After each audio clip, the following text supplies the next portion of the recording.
It's Jesse. He bakes bread. It's Jesse. He whips it up. It's Jesse. Little hands. Jesse. Jesse, show us your bread. Jesse. It's all done.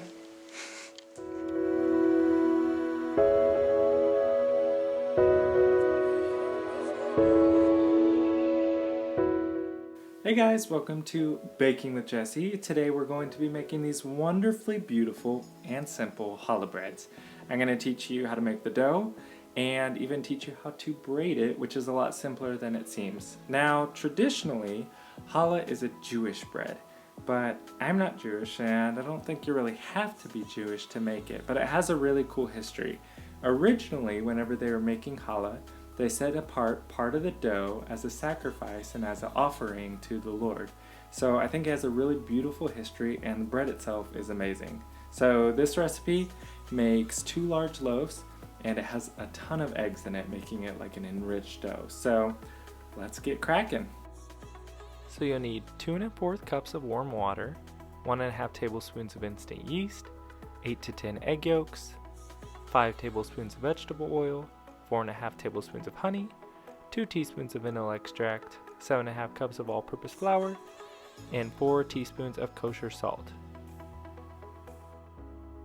Alrighty, so we're activating the yeast. So what I did was I took that little bit of yeast, I sprinkled it on top of my warm water. You just want to make sure it's not too hot, not too cold.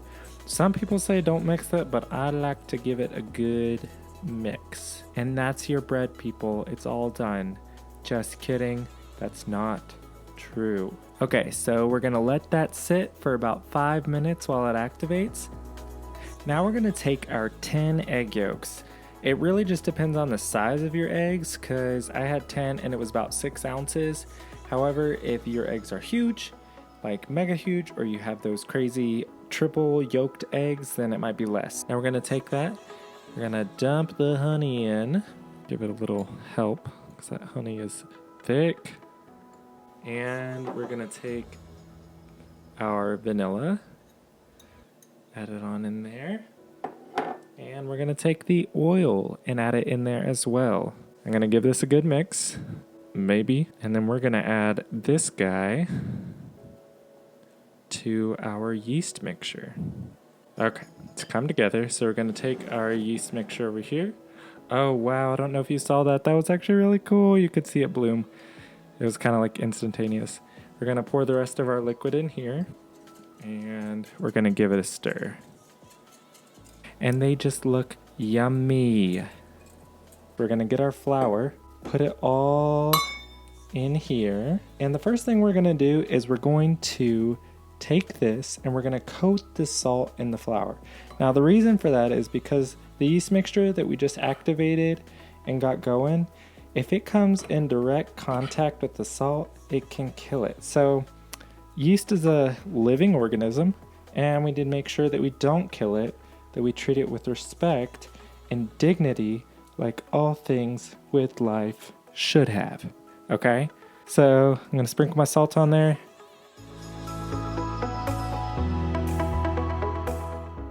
Okay, this is killing me because whenever I'm recording this, I keep forgetting to actually press record. But what we did was we poured all of our liquids inside the dry ingredients. It's super full, so you can do this by hand. Again, this makes 2 huge loaves. But yeah, so we're just gonna try it. We're gonna start out mixing it on slow.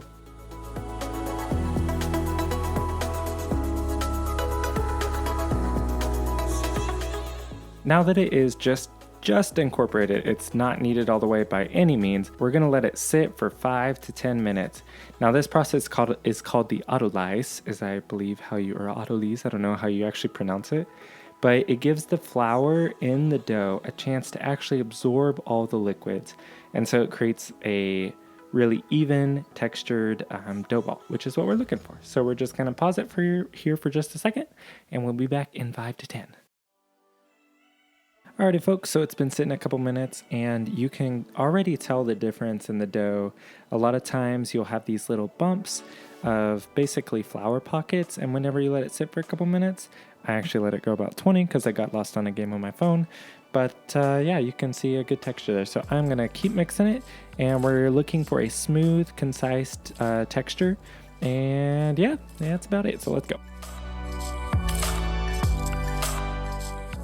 Okay, I can already tell that it's just a little too sticky, and this is just a lot of dough for my mixer. I don't have a huge mixer or anything, so I'm gonna do the rest by hand. And what we're doing whenever you're kneading dough is you're working the gluten and you're stretching it and strengthening it, so whenever it's in the oven, it doesn't have a hard time or doesn't collapse.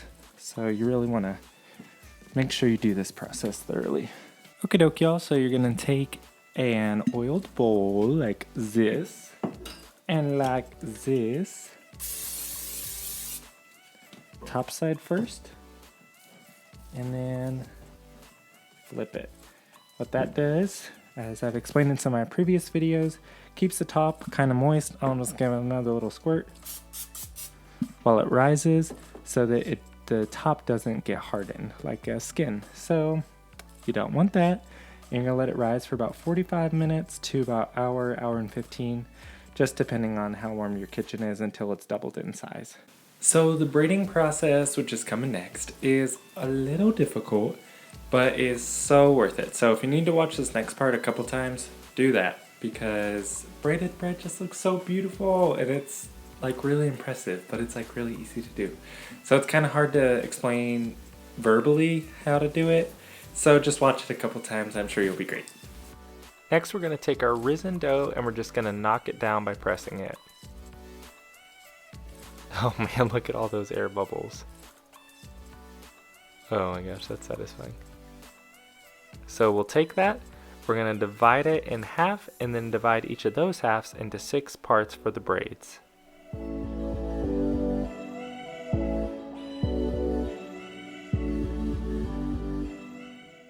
We're gonna roll out these little guys right here into long, probably a little over a foot long, and we're gonna taper the edges so they're a little more thin on the edge than they are in the body. That allows you to pinch the ends together, and so there's not a whole ton of extra dough there.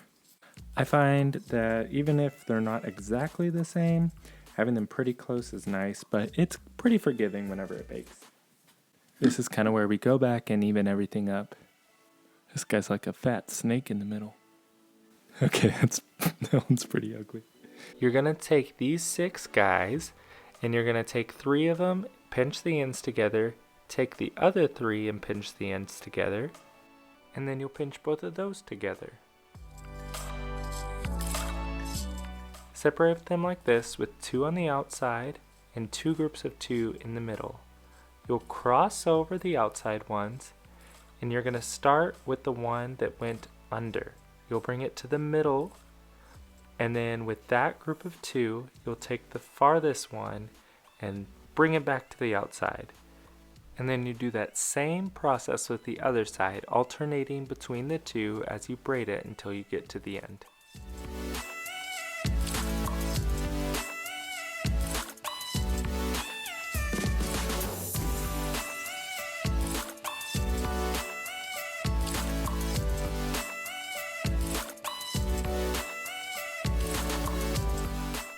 And then you'll pinch the ends together and simply tuck it underneath. And there you have it. All right, so what we're gonna do is we're gonna cover these in an egg wash. Gonna let these rise for about 45 minutes. And then the second time we're gonna, probably about 30 minutes in, we're gonna do another egg wash over it. So it will get a really nice shine when it's in the oven. While it's doing this process, go ahead and preheat your oven to 350 degrees Fahrenheit. Yay! These are about to go in the oven.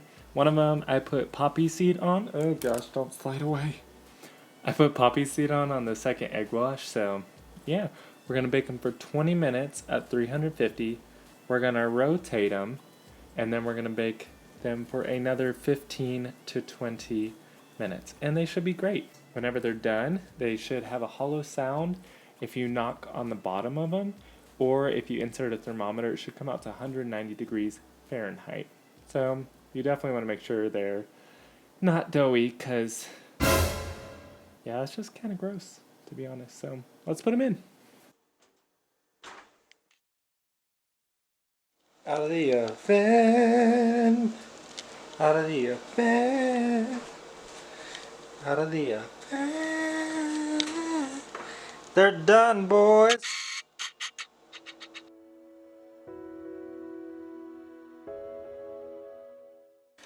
Also, I just want to note that these two have melded together.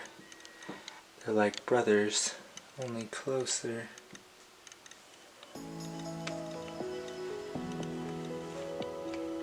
Whose little hand is that? Alrighty, so about to try the bread. No, it's good, y'all. I didn't even put any butter or anything on it. And it's fantastic. So you should go try this bread. Make it for your friends and family. Let me know how it is. If you do, leave a comment down below and feel free to subscribe. Also, I have a baking Instagram channel that I would love you to see my other bakes that I do as well. And it's Baking with Jesse. Baking _with_Jesse. So until next time, bye.